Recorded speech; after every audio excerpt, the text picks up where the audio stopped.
Okay, we're going to continue on with the part 3 of NICU. Let's talk a little bit about gastrointestinal difficulties.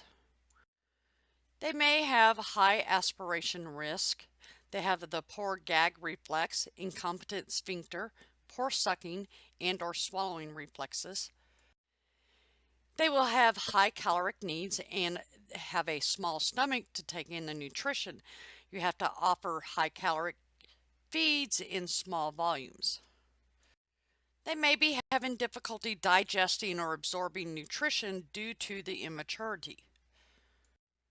They may have feeding intolerance or necrotizing enterocolitis. This is due to the diminished blood flow or tissue perfusion to the GI tract due to the prolonged hypoxia.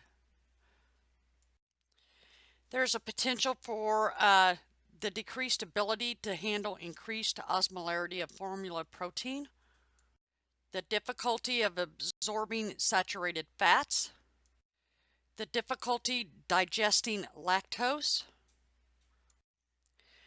Cysteine, histidine, and taurine are essential amino acids for preemies, but not for term babies. This is because they have a limited ability to convert essential amino acids to the non-essential amino acids. They also need a higher concentration of whey protein than casein due to inability to handle the increased osmolarity of the formula because of the kidney immaturity. They could be deficient in calcium and phosphorus because of 2/3 of those mineral deposits are made during the third trimester, and they missed out on that opportunity. They'll have an increased metabolism and oxygen requirements that are caused by the fatigue from all the sucking trying to eat. So when talking about nutrition support, breast milk is the best. We want early and small volume feeds. If they're showing signs or symptoms of intolerance, stop the feedings and rest the stomach. You want to monitor abdominal girth and GAIAC all stools. You want to start bottle feeds slowly and progress. Learning to bottle feed is very slow and a lengthy process, so be sure to have patience.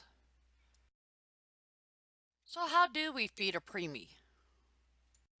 So we breastfeed, bottle feed, or gavage feeding. Start feeding ASAP. This will have a no increase in incidence of the necrotizing enterocolitis. There'll be fewer days of TPN and decreased risk of cholestatic jaundice. They'll have an increased weight gain. They'll have increased muscle maturation of the gut function. They'll have increased tolerance of feeds. They'll have a decreased total number of days in the NICU. Assess the baby's feeding skill. Can they suck or swallow? Or are they breathing? Get occupational therapy or speech therapy involved. With bottle feeding, occupational therapy or speech is involved. You have to find a bottle that they can actually drink from and not drown while they're drinking. Breastfeeding will provide the skin-to-skin opportunity, increases the bonding, calms the baby, and helps mom's milk supply. It helps them escape the NICU a little faster. Often babies do better breastfeeding than they do bottle feeding. Did you know that the composition of breast milk for preterm babies is different than the milk for a full-term kid?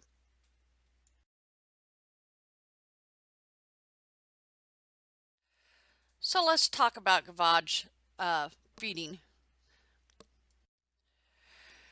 Generally, you can gavage babies less than 34 weeks gestation or cannot safely orally feed. This can be nasogastric or orogastric. You want to be sure to set the feeds on a pump and infuse over 30 minutes. You can do bolus feeds or continuous drip feeds. Okay, red alert, red alert. Always check placement of the tube every time before tube feeding. These images actually show you how to measure the tube length and also how to check for placement. So what are we going to do if the preemies are NPO?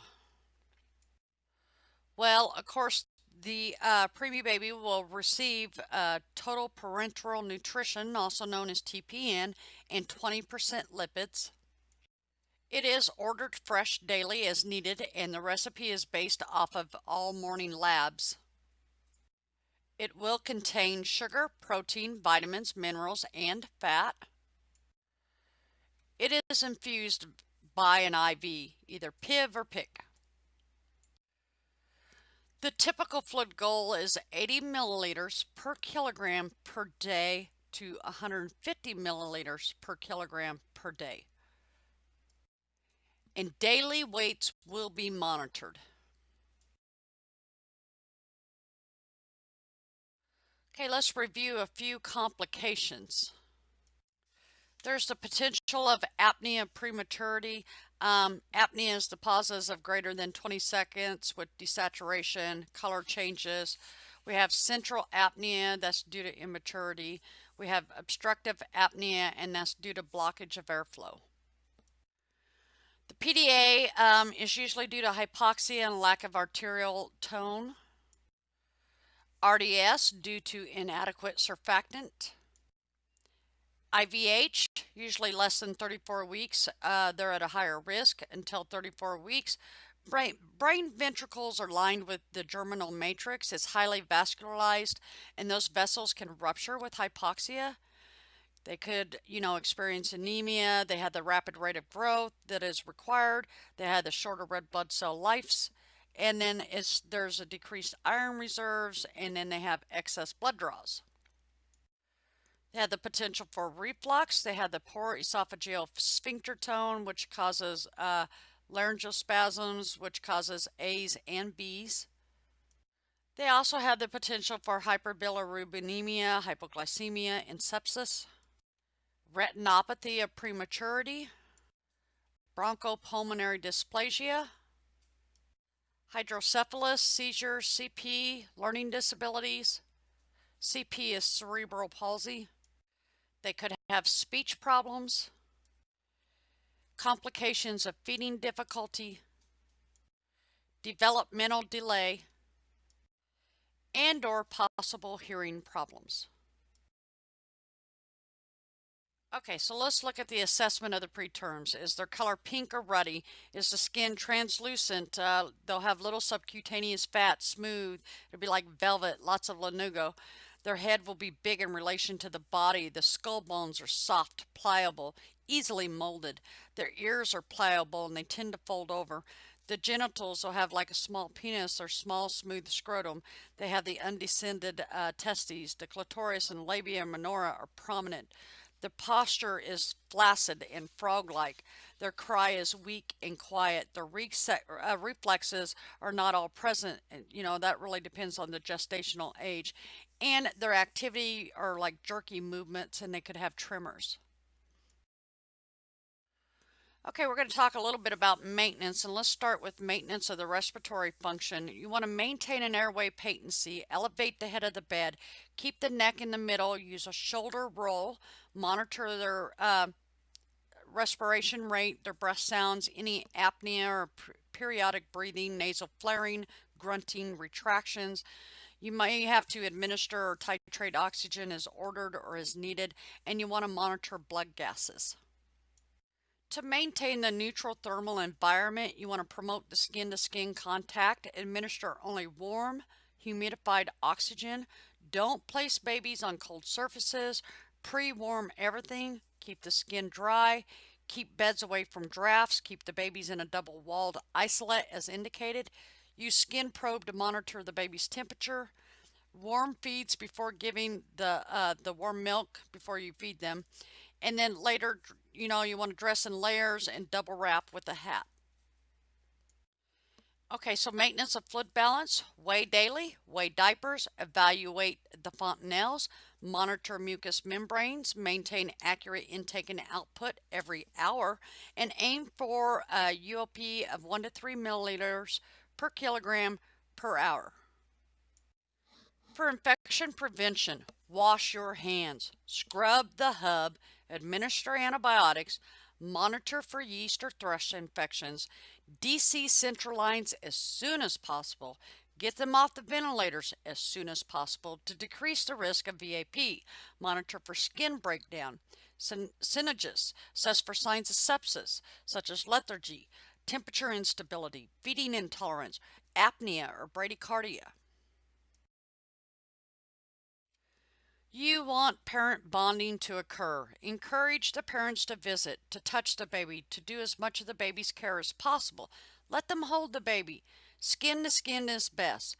Call them with updates, good and bad news. Let them personalize the baby's bed, space, or room, and encourage them to take some time for themselves too, because they will need rest. I'm going to go over a little bit about developmental care in the NICU. So their little brains are so immature they cannot deal with all the sensory overload. So what can we do? Well, we want to make sure that we are quiet. Dim the lights, cover the isolates, contain them, use snuggle-ups, beanbag frogs, nestling. Touch gently, but don't pet them. Keep them flexed as close to midline as possible. Avoid sudden movements. Provide pacifiers. And learn babies' behavioral cues. Well, what do we want to do when we prepare them for going home? We're going to teach them how to bathe the baby and how to take the baby's temperature, how to perform CPR, how to make high-calorie breast milk or formula, how to give the medications, when to call the doctor, and to make follow-up appointments with the pediatrician, the apnea specialist, maybe even a surgeon if indicated, or an eye specialist if indicated. Therapies as indicated, for follow-ups. Are they going to need home health? Are they going to need synergists? Are they going to need medical supplies? You want to make sure that they have all follow-up appointments made. This concludes NICU Part 3 lesson.